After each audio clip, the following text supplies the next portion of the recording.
Welcome to Israel Now News. I'm Rebekah Roberts. And I'm Yochanan Elrom. In our top story, U.S. President Joe Biden has dictated his plan for an Israeli ceasefire in Gaza, which he unveiled as an Israeli proposal. Declaring that it is time for this war to end, Biden laid out a plan that is very similar to one that Hamas previously proposed, which first demands a full Israeli ceasefire and the withdrawal of IDF troops from populated areas of Gaza. This will come in exchange for some of the female hostages and some of the bodies of hostages murdered in Hamas captivity. This deal would leave the Iranian-backed Hamas leadership intact and abandon the other hostages who are not slated to be released until a full Israeli withdrawal from Gaza is complete. The proposal comes with generous guarantees to the Hamas terror group, including a massive influx of aid and the launch of a major reconstruction plan for the Gaza Strip. Senior members of the Biden administration have reportedly launched a campaign to pressure Israel into accepting the plan. Yochanan has more on that. Yes, Rebekah, U.S. Secretary of State Antony Blinken spoke with Israeli Defense Minister Yoav Gallant about the proposed ceasefire agreement and encouraged Israel to accept the offer. Gallant responded by saying Israel is committed to dismantling Hamas as a governing and military authority, and he emphasized that the war will not end until Hamas is destroyed. The defense chief noted that Jerusalem is considering alternatives to the Iranian-backed terror group to govern the Gaza Strip after Hamas is eradicated. Israeli leaders are under enormous pressure from families of the hostages and opposition political parties to secure the release of the remaining captives held by Hamas in Gaza, as well as to ensure that the terror group cannot commit another genocide in Israel. Israeli Prime Minister Benjamin Netanyahu has been invited to address a joint session of Congress. A bipartisan delegation of senior U.S. lawmakers extended the invitation to Netanyahu, saying the horrific attacks of October 7th shocked the world and forced your nation into a fight for its very existence. We join the state of Israel in your struggle against terror, especially as Hamas continues to hold American and Israeli citizens captive and its leaders jeopardize regional stability. The Israel Lands Authority has issued an order for the United Nations Relief and Works Agency to evacuate state land that UNRWA is occupying illegally. The UN agency has been operating on 9 acres of land in Jerusalem. Many of the structures on the property were built without permits. Yitzhak Goldknop, Israel's Minister of Construction and Housing, demanded that UNRWA vacate the premises within 30 days. He also insisted that the organization pay $7 million in back fees for the years the land was used. This is just the latest move by Israel to cut ties with the corrupt UN organization, which has served as a haven to terrorists and has facilitated the brainwashing of Arab youth to commit jihad.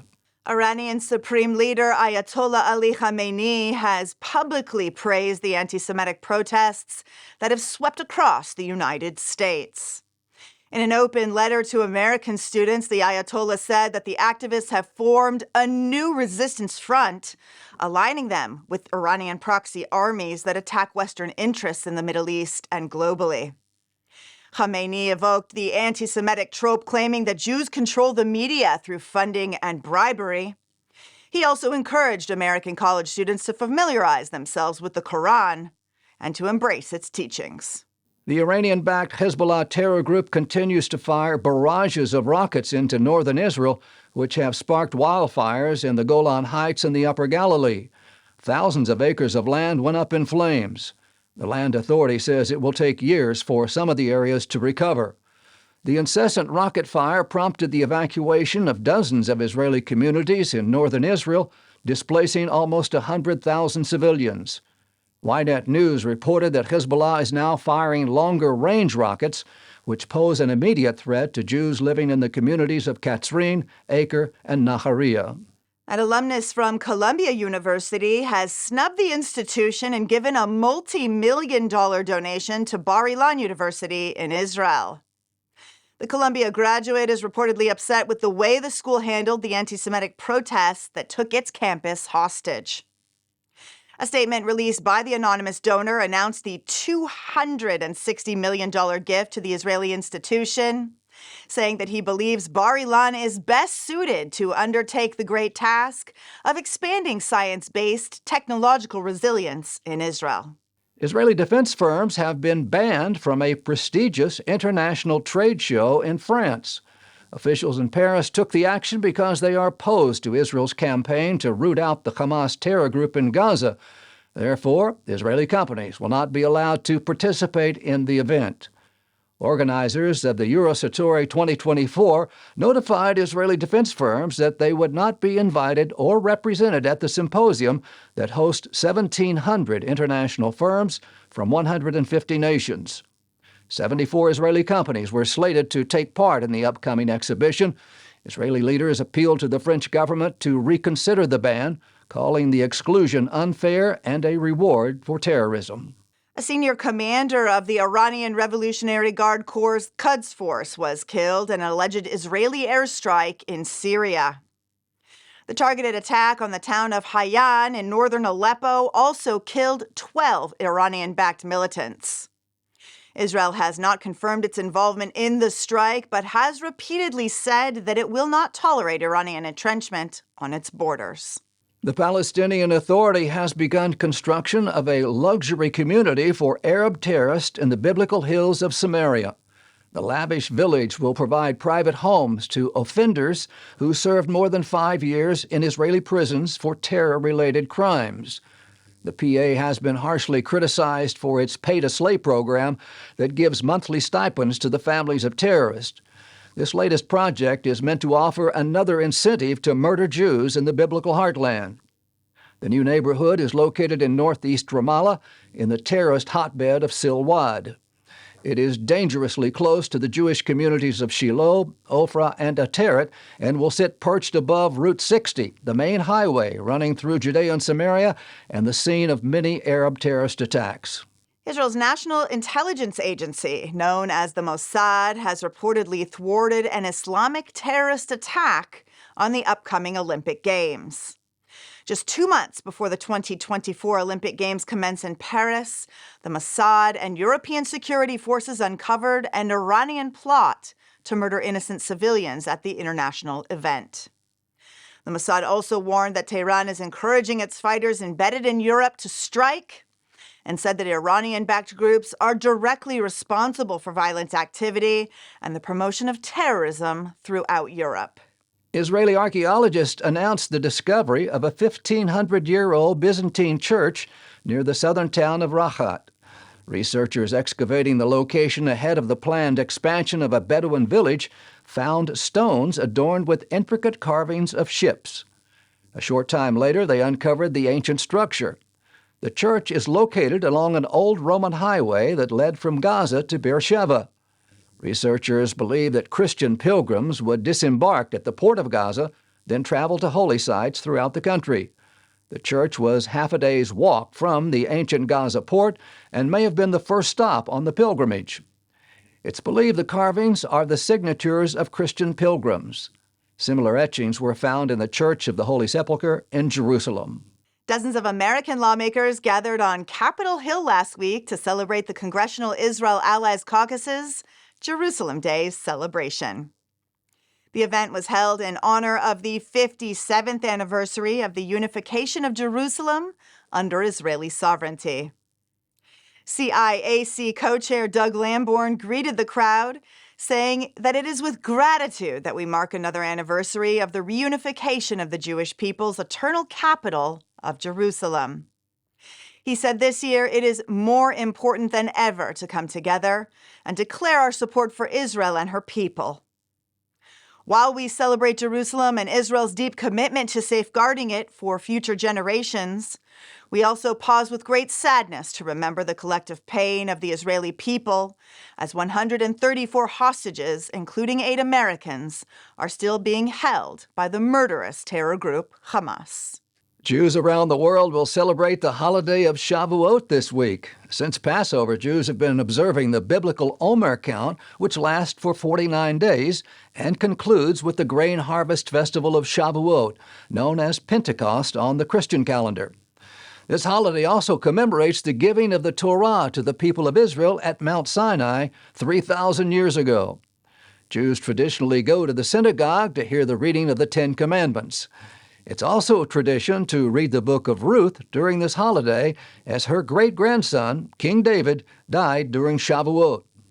We at Israel Now News would like to wish all of our viewers a Chag Shavuot Sameach and a happy Pentecost.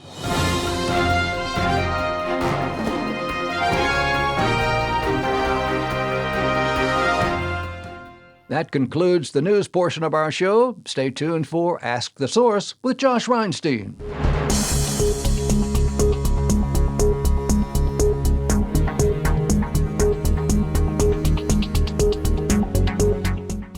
Hello and welcome to Ask the Source. I'm your host, Josh Reinstein, and we're here in our beautiful studio in Jerusalem. My guest today is Jonathan Davis. He's the head of the overseas program at Reichman University. Jonathan, thank you for being on the show. Thank you very much, Josh. Tell our viewers a little about what is Reichman University? Reichman University is the only private and non-profit university in the state of Israel. You know, everyone talks about it in the Anglo community. You have the largest overseas program. If you're from America or abroad in the Jewish community, most likely you're going to come to Reichman. But you're doing something very unique. You're actually opening up to non-Jewish students as well. Can you tell us about that? Yes, we're very, very pleased to have non-Jewish students who come to our university from all over the world, as a matter of fact. From Asia, from Europe, from North America, and from South America. We're in the middle of a war, obviously, yet people are wanting to come to Israel and support Israel. Why would it be important for Christian students, for example, to come and be here for a year in Israel during this time? Well, maybe I shouldn't tell you this, but some of the Christian Zionists on campus are sometimes no less Zionist than some of the Jewish kids. And in fact, I think that because of the ideology of many of the Christian students, they will not betray the Holy Land so quickly. If there's a shelter, they'll go to the shelter, and they'll stay in Israel. I think very few of my Christian students actually left at the beginning of this war. A vast majority of them stayed in Israel. Those of you who are in Israel understand that if you're not by the Gaza border, you're not really feeling the day-to-day war. We're really enjoying the fruits of the labor of our armed forces that are protecting us. What kind of experience does an overseas program student have during this time? Basically, the students did experience sirens in the country, and they also experienced the fact that many of their classmates went off and fought in reserves and only came back later to the university. In fact, 25% of the students in the international school served in reserves in this war. And so they came back and they shared their experiences with some of those Christian students who are their classmates. One of the interesting things about Reichman is that you have some of the finest university professors from around the world, people who are Jewish leaders in different communities who come here to teach. Why do they want to teach at Reichman? They want to teach at Reichman because, first of all, they get paid a higher salary than at many of the other universities. You know, if you want to get the best professors, it's like a good NBA ball club. First of all, you sometimes have to pay a higher salary. But secondly, it's a place with a lot of research. And it's a place where someone can begin and develop their research and succeed in it. How does it work for students? Do they come here for a one-year program, or do they do their full-term degree here? Students come here and they study for their full degree. They can study for a full undergraduate degree in 10 different schools, and they can get 10 different graduate degrees. So they can do, for example, a BSc in computer science, or they can do a BA in communications, or they can do an MSc in machine learning or an MBA. And so we've got these 10 different degrees, and they come here for the full degrees. What are some of the experiences other than the education that the students get? Do they get to travel to the land? Do they get to see things or experience things differently? Or is it all studies? We have an amazing social and cultural program. First of all, with intramural sports, different sports teams. Secondly, we observe all the Jewish holidays. So sometimes you get a non-Jewish student coming on a Friday night for a meal, and they experience Kiddush for the first time in their life. They experience some Jewish tradition. And we observe all the holidays, and we observe the secular days, such as Memorial Day for the soldiers, such as Independence Day, such as Holocaust Day. We send 2 busloads of students to Poland every year to visit the camps. There's a whole slew of social and cultural activities which every member of the student body is welcome to partake in. Christian students mostly support Israel from a biblical point of view. They believe that God stands with Israel, so they need to stand with Israel. What kind of biblical experience do they get going to Reichman University? Well, whenever we go on a field trip, and whenever we go to the Galilee, or whenever we go to the Negev, or whenever we go to Jerusalem, we've got guides who take them there. And the Christian students are usually asking a lot of questions about what happened here and what happened there, especially when it comes to Tiberias, especially when it comes to Jerusalem and the Galilee and everything else. But throughout their studies, we do study the geography of Israel. And throughout their studies, there are a gazillion number of field trips where they get to touch the country. I mean, last week we had a field trip to a Druze village. We wanted them to understand the contribution of the Druze community to the Israeli army. I found a kosher caterer in Daliat El Carmel. I sent a bus out there, and they got to meet some reservists who are Druze. So we give people an opportunity to really explore the land of Israel. That includes biblical places, and that includes the culture of the country and what we're all about. Since October 7th, we've seen Jews and Christians standing together like never before. Do you see a microcosm of that on the university campus? I see a Judeo-Christian kind of vibe. I see a Judeo-Christian vibe where we feel we contribute to civilization, where we feel that we're defending democracy and freedom. And I'll tell you something else which is interesting.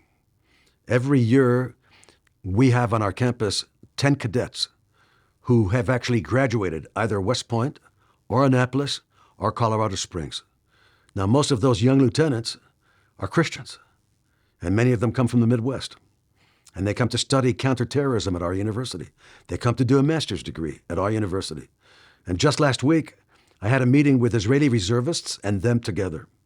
And to hear the way they spoke about their countries and their patriotism and their courage on the battlefield was something which I should have recorded. Jonathan, there are literally tens of millions of people watching this show. What message do you have for our viewing audience? My message for the viewing audience, number one, is we will remain resilient in this country and protect freedom and liberty. And the second message is, wherever you happen to be, it can be Asia, Europe, Africa, North America, or South America, please contact me, and I will answer you, and I will enjoy embracing you when you come to study at my university. Thank you, Jonathan, for being on the show. And thank you for tuning in to Ask the Source. I'm your host, Josh Reinstein, wishing you a happy Shavuot. Now back to the studio.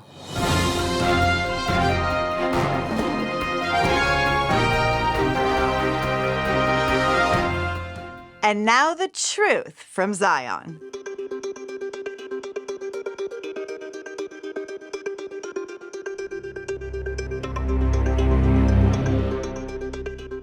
On October 7, 2023, bloodthirsty Hamas gunmen stormed across Israel's border and massacred 1,200 people in one of the most brutal and violent episodes in modern history.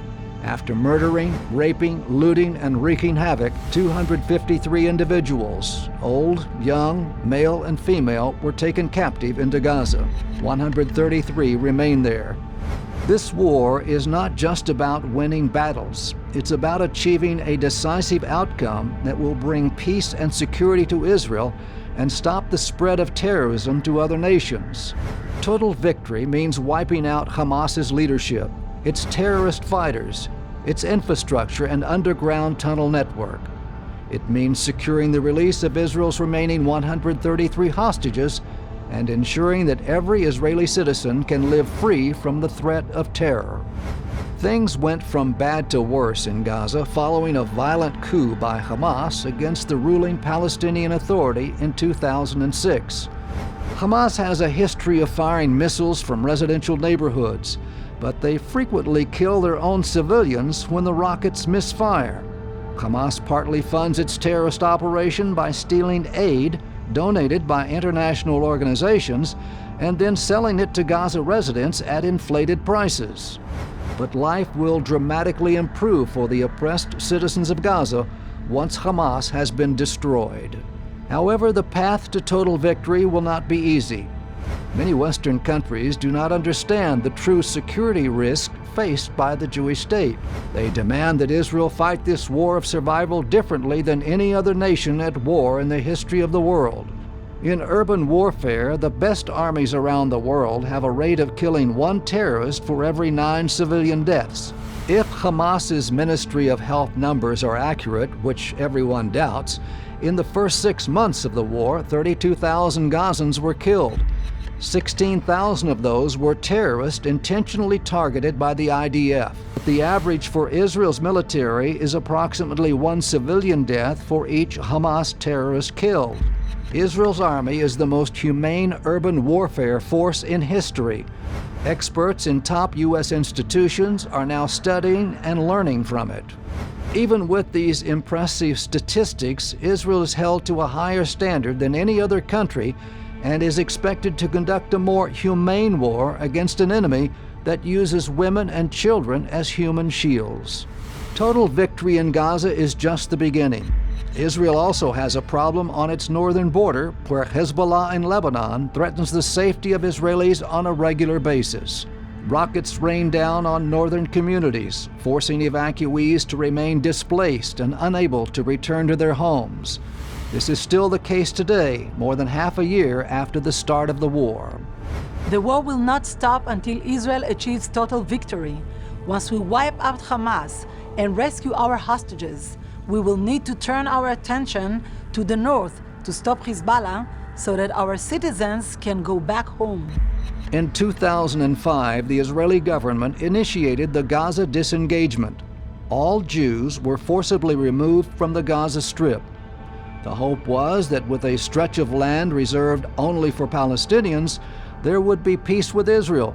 But instead of peace, Israel got terrorism and war. Israel has been defending itself from Hamas missiles in the south and Hezbollah missiles in the north for dozens of years without initiating war and only maintaining a position of defense. Israel is now focused on finally securing its borders from these threats so that people can return to their normal lives. Israel is within its legal rights on all fronts in this war. Nevertheless, nations around the world perpetuate a false narrative, ignoring the facts, resulting in widespread anti-Semitic and anti-Israel sentiments. On October 7th, the Jewish world and the State of Israel changed forever.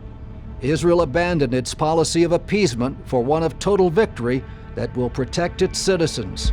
Israeli Prime Minister Benjamin Netanyahu describes total victory as succeeding on 3 important fronts. 1 is to destroy the Hamas terror organization in its entirety. 2 is to free the remaining 133 hostages. And 3 is to ensure Gaza does not pose a threat to Israel in the future. Total victory is not just a slogan. It's a necessity for the safety and security of Israel, the only democracy in the Middle East.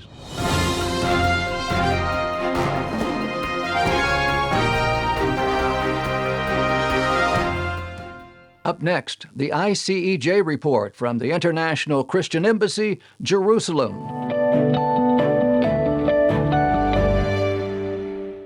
ICEJ is passionate about offering practical help and life-changing opportunities to those in need in every sector of Israeli society.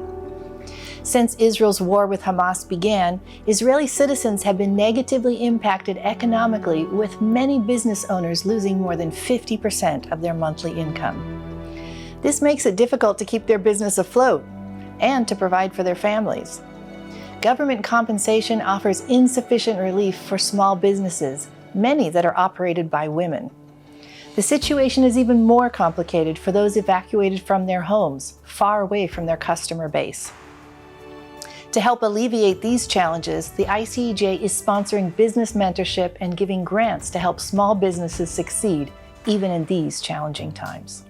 Since 1980, the International Christian Embassy Jerusalem has been a voice of Christian support for Israel and connected the global church to the land of the Bible. Headquartered in Jerusalem, the ICEJ has taken action to stand with Israel by caring for Holocaust survivors, helping Jewish families return home to Israel, providing bomb shelters, fighting anti-Semitism around the world, and by inviting Christians to discover Israel for themselves. My name is Alicia Nudelman-Simet. I'm a tour guide, and It was my dream since I came to Israel in 1982. I love to tour the city, to tour the country, the history, the archaeology, the places.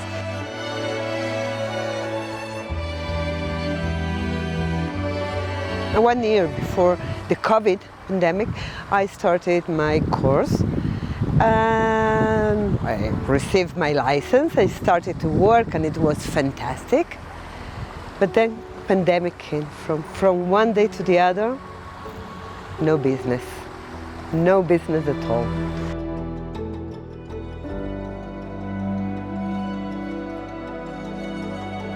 Okay, after COVID, life went on and everything was okay. The business,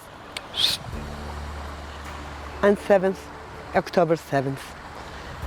We are 6 months into this war. Since then, no pilgrims, no tourists, no activity. I decided to take the mentorship because I said, okay, 3 meetings, what can I have to lose? It's okay. But I didn't really believe a lot. And it was amazing. In 3 important things for me. First of all, that it helped me to be focused that this is what I wanted. Because the 2 first weeks after the war, I really thought that, okay, tourism is not stable in this country. I'm not sure I can do it. Perhaps, I don't know, I have. And with the help of the mentor, it was for me clear, this is what I want to do. My business is connected, I think, for my hope of peace. I would love to go back and have people traveling with me all over the country. The idea of Christian groups supporting this kind of mentoring project, for me it was so emotive, so amazing.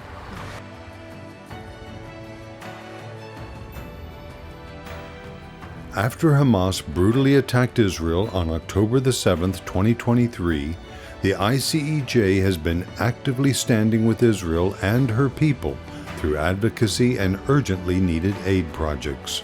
Now is the time for Christians to turn their love for Israel and the Jewish people into real action as never before.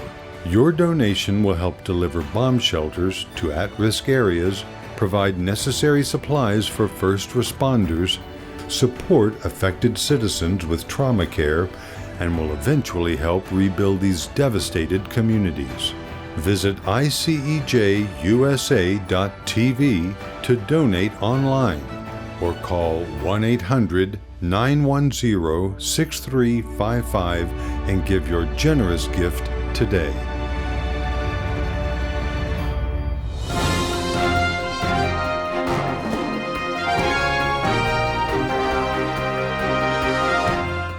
That's all for this edition of Israel Now News. I'm Rebekah Roberts. And I'm Yochanan Elrom, reporting from our studio in Jerusalem. Join us again next week for all of your Israel updates.